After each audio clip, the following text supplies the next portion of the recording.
Mountain Men vs. Blackfoot Warriors in Idaho, 1832. Have you ever wondered what it felt like to be caught in the deadly crossfire between America's most fearsome mountain men and the legendary Blackfoot Warriors? Join us as we uncover one of the most dramatic confrontations in frontier history, where courage, strategy, and survival collide in the untamed wilderness of the American West.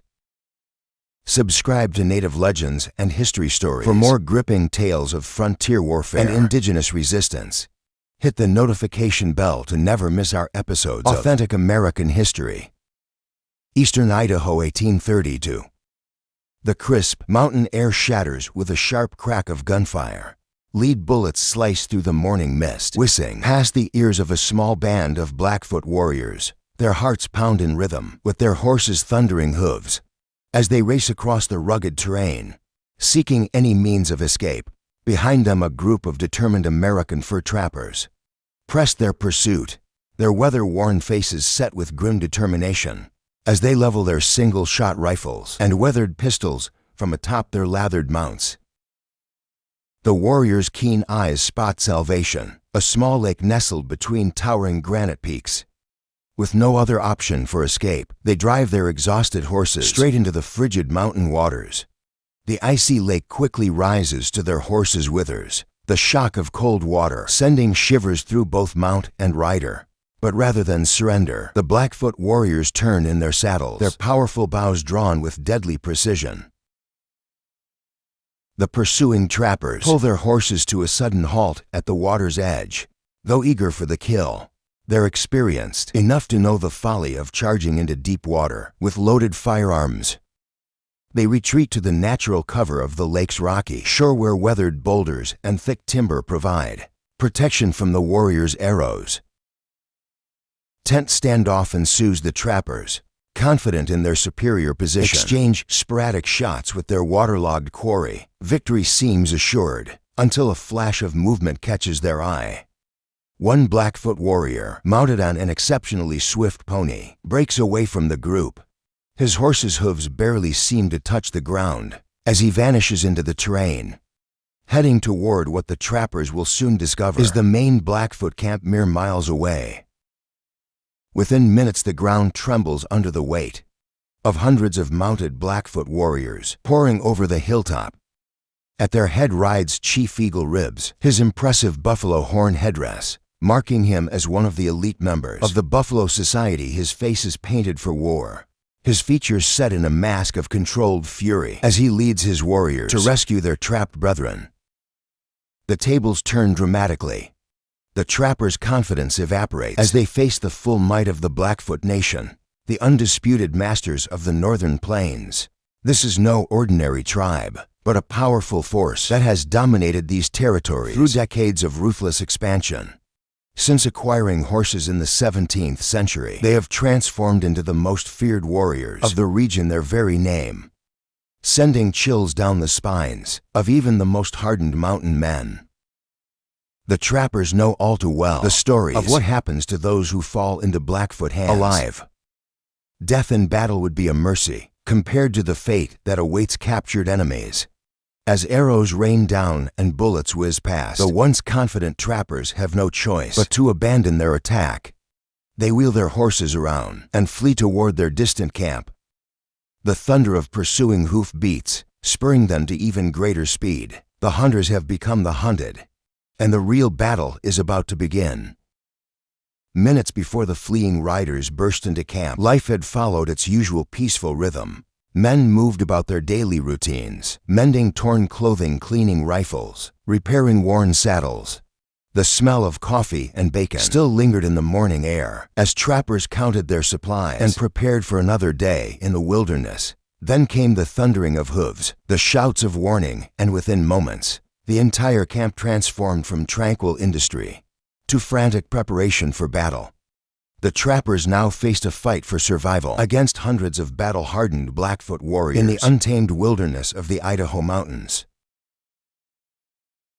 Among these frontiersmen stood 28-year-old Jim Bridger, whose weathered face and sharp eyes betrayed an experience far beyond his years. His broad shoulders hardened by years of mountain life, and his proven abilities in finding safe passages through treacherous mountains had earned him the position of elected leader among the trappers. Though young in age, Bridger had already covered more miles of the American West than most men would see into lifetimes. His journey had begun in Richmond, Virginia, where he was born as James Felix Bridger in 1804.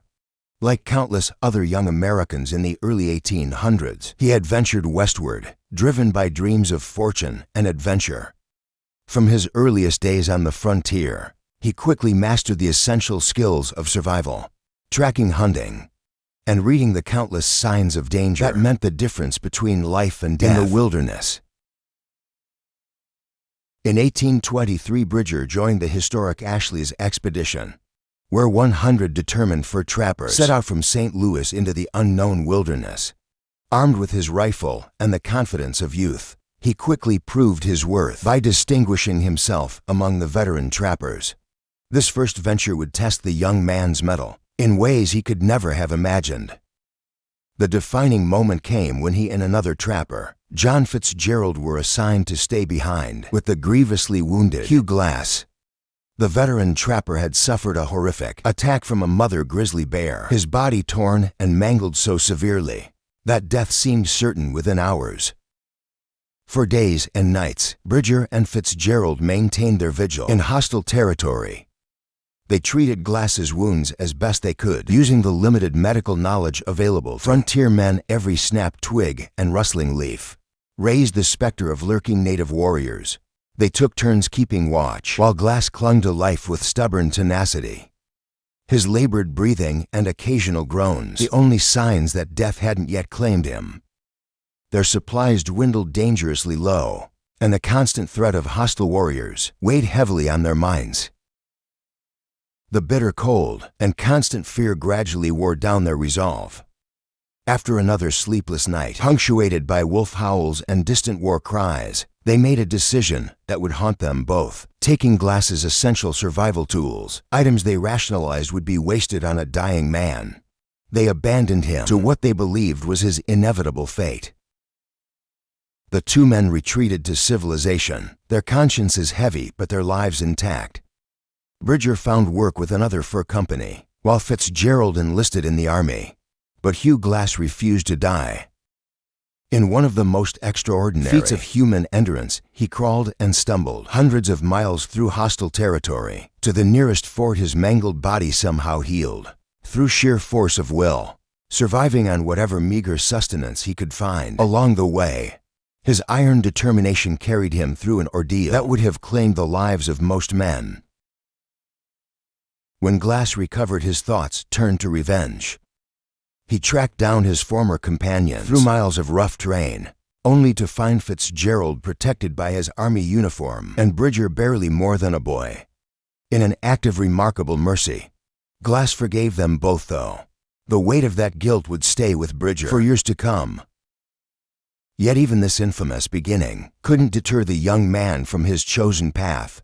Instead of retreating to safer pursuits, Bridger pushed deeper into the frontier, building a reputation as one of the most reliable guides in the West through his fair dealings and proven courage. In 1820, for Bridger's adventurous spirit led him into the untamed wilderness of the Yellowstone region. Pushing through dense forests and treacherous mountain passes, he became one of the first white men to document this magnificent territory in present-day northwestern Wyoming. His keen eye and explorer's instinct brought him to the breathtaking sight of the parting waters at Yellowstone Lake, a discovery that would later draw thousands to this natural wonder. By 1830, Bridger's reputation and business acumen had grown substantially.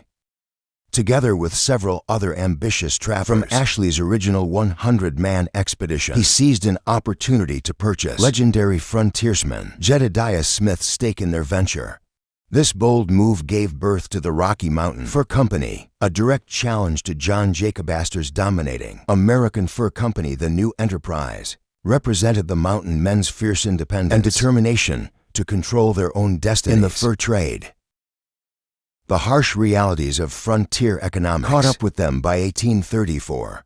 Beaver populations had dwindled dramatically, their precious pelts becoming increasingly scarce. The Rocky Mountain Fur Company, despite its founder's determination, succumbed to market pressures and was absorbed into Astor's expanding empire. Yet the setback did not diminish Bridger's commitment to the mountain man's way of life. 1835 marked a personal milestone when Bridger married Emma, a woman from the Flathead tribe who knew intimately the territories he trapped. Their union would produce 3 children, adding new purpose to his dangerous expeditions into increasingly hostile territories. Though the profits grew smaller and the risks greater, Bridger's family responsibilities drove him to persist in the trapper's life he knew so well. Now in 1836, Bridger and his fellow trappers eagerly anticipated the annual rendezvous at Pierre's Hole in present-day Idaho. Here, mountain men would converge to sell their hard-won furs and pelts accumulated through months of dangerous work in unforgiving wilderness. Trading posts displayed vital supplies, ammunition traps, tobacco, coffee, and the tools essential for survival in the mountains. The atmosphere at these gatherings pulsed with life and energy. The air filled with multiple languages: English, French, and various native tongues, mixing together as trades were negotiated.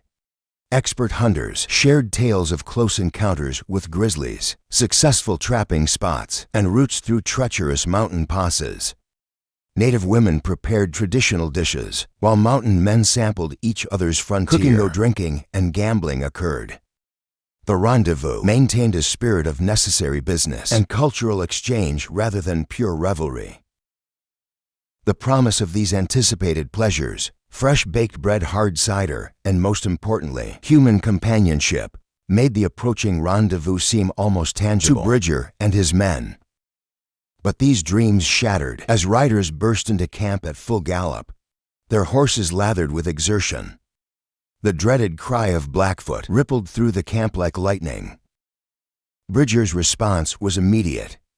His experience showed in every decisive movement as he grabbed his single-shot rifle and began directing men into defensive positions. The trappers formed a battle line, their weapons trained toward the direction of approaching danger.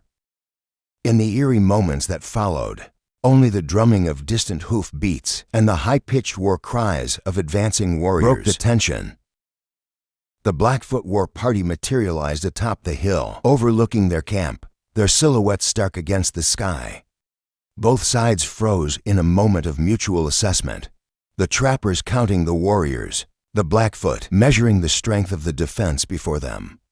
The air grew thick with tension as each side calculated their odds, knowing the next few moments would determine who would live and who would die on this patch of Idaho wilderness. Among the tense crowd of trappers, one figure stood apart: a Blackfoot woman, whose dark eyes scanned the warrior ranks with desperate intensity. She was the wife of Loreto, a Mexican trapper who had years earlier rescued her from captivity among the Crow people.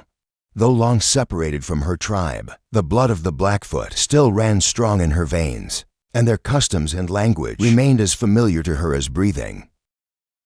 Her heart raced as she searched the faces of the mounted warriors, hoping against hope to recognize a brother, cousin, or childhood friend among them. Though years had passed since she had last walked among her people, the possibility of finding a familiar face in this moment of crisis gave her both terror and hope. The tension broke unexpectedly when Chief Eagle Ribs, his buffalo horn headdress marking his authority, rode forward from the battle line. In his hands he held aloft the sacred peace pipe, its presence an unmistakable symbol of diplomatic intent. With measured gestures he signaled for the trappers to send their own delegation for talks. Bridger, recognizing the critical need for accurate communication, turned to the Blackfoot woman. Despite the fear evident in her eyes, she nodded her agreement to serve as interpreter. Together with Bridger and a small group of trusted trappers, she rode out into the open space between the two forces. The sound of their horses' hooves seemed unnaturally loud in the graveyard silence that had fallen over the battlefield.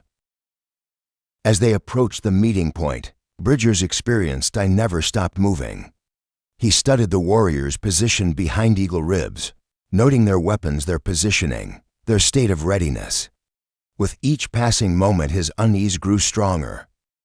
Something in the warrior's stance, the way they gripped their weapons, sent warning signals through his battle-hardened instincts.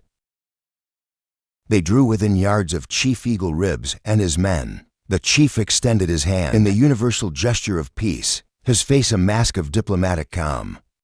But Bridger's suspicions had reached their peak. With movements he tried to keep imperceptible, he slowly drew back the hammer of his rifle. In the dead silence, the click of the mechanism rang out like a thunderclap.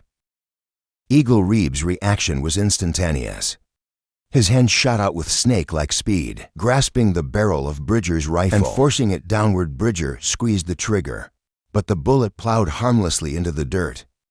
In the next breath, the space between the delegations exploded into violent chaos.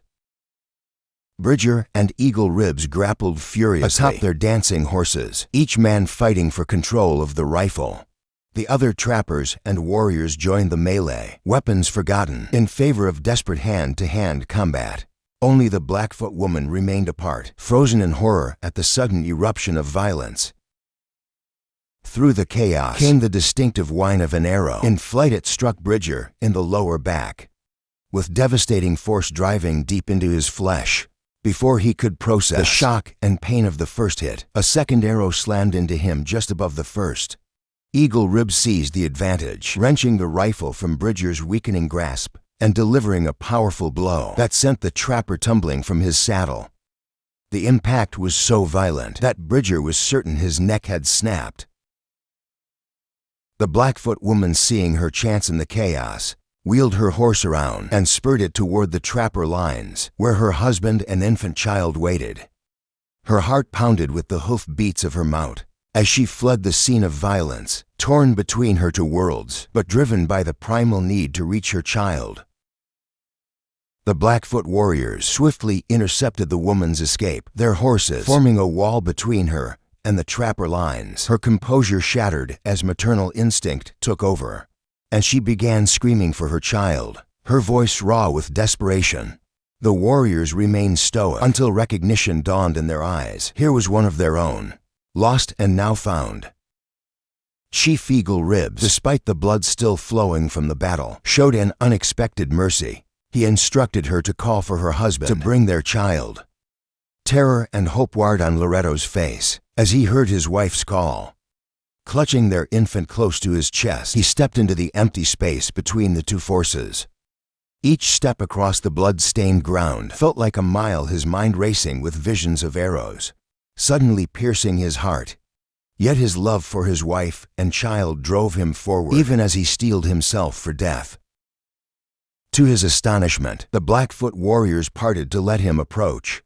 The reunion was brief and bittersweet. A moment to hand over their child, a last touch of hands, a final look between husband and wife. Then came Eagle Rib's command. Loretto must return to the trappers, while his wife and child would rejoin their people. The chief's word was both a promise and a sentence. The man would be allowed to leave unharmed, but his family would remain with the Blackfoot. Loretto's return journey seemed eternal.